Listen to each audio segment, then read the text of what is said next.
माननीय सभापति महोदय, मैं आपका बहुत आभारी हूं जो आपने मुझे इस बिल पर बोलने के लिए समय दिया है।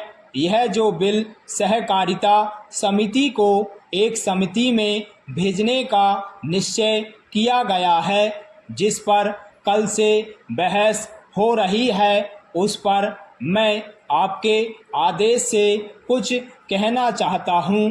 पैरा श्रीमान, इस बिल को देखा जाए तो यह समझ में आता है कि यह कोई नया बिल नहीं है, बल्कि जो सन 1912 का कानून है उसी की लाइन पर बनाया गया है और कोई नई बात नहीं रखी गई है। श्रीमान, इसमें सहकारी खेती की बात रखी गई है।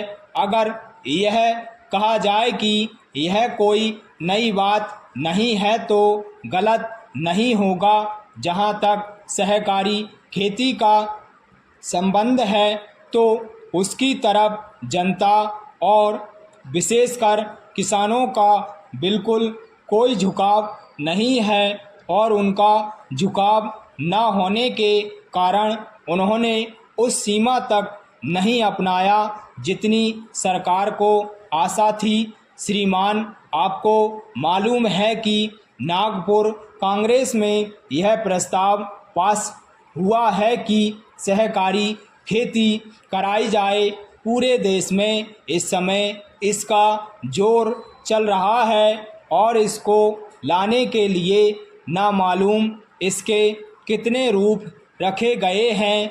यह कहा गया है कि इसके अंदर कोई जोर नहीं है। अभी एक माननीय सदस्य कह रहे थे कि राजनीतिक पार्टी के लोग यहाँ पर सहकारिता के संबंध में कुछ और कहते हैं और बाहर किसानों से कुछ और ही कहते हैं। वे किसी से यह भी कहते हैं कि तुम्हारी ज़मीन छिन जाएगी।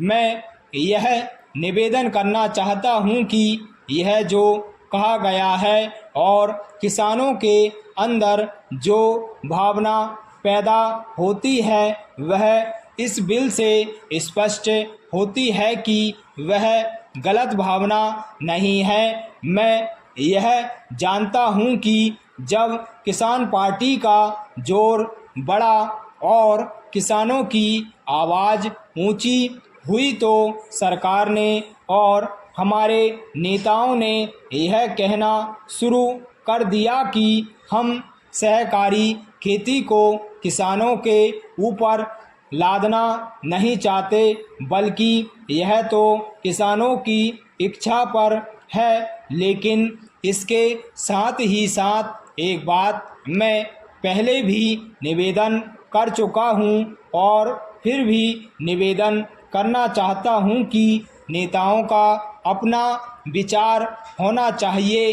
किसी सभा में जब यह कहा गया है कि यह जो सहकारी खेती शुरू हुई है यह तो अंत में सामूहिक खेती की तरफ ले जाएगी।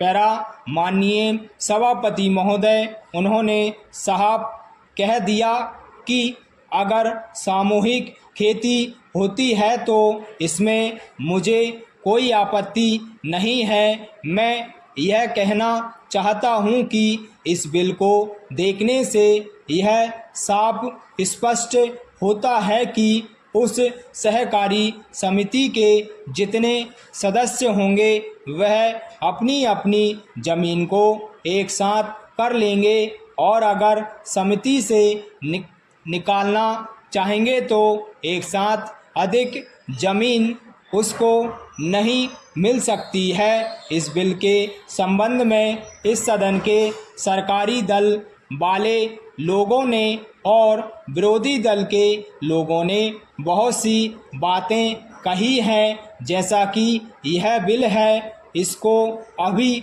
समिति के सामने विचार के लिए जाना है और वहां से विचार होने के बाद यह इस सदन के सामने फिर से विचार के लिए पेश